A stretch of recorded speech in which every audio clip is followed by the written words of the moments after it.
S কুকিংয়ে তোমাদের সবাইকে স্বাগত। আজ তোমাদেরকে বানিয়ে দেখাবো শীতের special chicken curry. Spicy chicken দারুণ টেস্টি হয়। ভিডিওটা সম্পূর্ণ দেখার অনুরোধ রইল। 1 কিলো 500 চিকেন পরিষ্কার করে ধুয়ে নিয়েছি।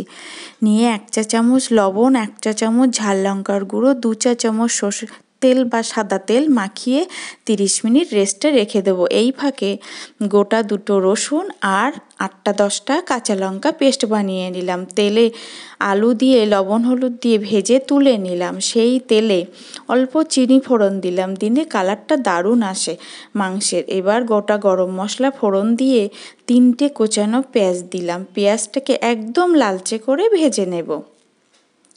লালচে করে ভাজা হয়ে গেছে। এবার দেব একটা টমেটো আর দেব সেই বেটে রাখা কাঁচা লঙ্কা আর রসুন। আমি কিন্তু এতে আদা দেব না। দিয়ে একটু জল দিয়ে দেব। দিয়ে যতক্ষণ না এই জলটা টেনে আসছে, আদা দিইনি, রসুনের কাঁচা গন্ধটা ছেড়ে না যায় ততক্ষণ কষাবো পরিমাণ মতো হলুদ দিয়ে। জলটা পুরো টেনে আসবে, কাঁচা গন্ধ ছেড়ে যাবে। এবার দেব 1 চা চামচ কাশ্মীরি লাল লঙ্কার গুঁড়ো দিয়ে আবার সুন্দর করে এটাকে কষিয়ে নেব।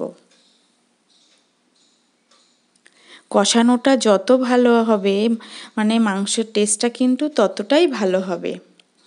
এরপর দেব 3 চা চামচ মতো ফ্রেশ ক্রিম, ঠিক এই অবস্থাতে দিয়ে ভালো করে মিশিয়ে দেখো তেলটা পুরো ছেড়ে গেছে, দারুণ মশলা কষানো হয়েছে। এবার সেই ম্যারিনেট করে রাখা চিকেনটা দিয়ে দেব।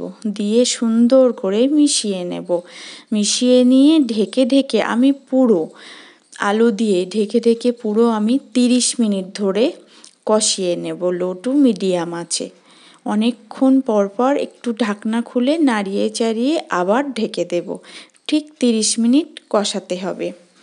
ভিডিওটা ভালো লাগলে অবশ্যই লাইক, শেয়ার আর কমেন্ট করে জানাবে এইভাবে রান্না করে তোমাদের কেমন লাগলো।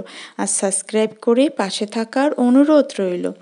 কষাতে কষাতে যখন চিকেন থেকে তেল বেরিয়ে আসবে, প্রথমে ঢাকার ফলে চিকেন থেকে কিছুটা জল বার হবে। সেই জলটা পুরো টেনে নিয়ে যখন তেলটা ছেড়ে দেবে, বুঝবে কষানোটা আমার হয়ে গেছে।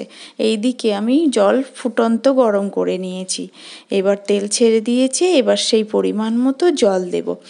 জলটা দিয়ে কষিয়েছি 30 মিনিট ধরে। জলটা দিয়ে ঢেকে আমি ঠিক 15 মিনিট রান্না করে নেব। কম নাড়তে হবে, নাড়লে কিন্তু ঘেটে যাবে, গোটা গোটা থাকবে অথচ নরম তুলোর মতো হবে।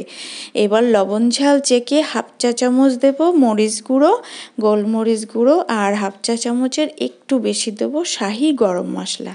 আর কোনো মশলা কিন্তু এতে দিইনি। এইভাবে তোমরা বাড়িতে একবার হলেও বানিয়ে দেখো।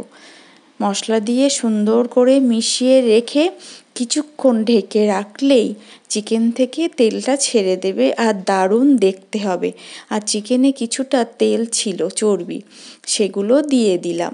দিয়ে পুরো ঢেকে 5 মিনিট রেখে দিয়েছি। দেখো তেল চর্বিটা গলে কত সুন্দর হয়েছে। আর একদম এইভাবে বানালে না পুরো মাটনের স্বাদ আসে, এত সুন্দর খেতে হয়।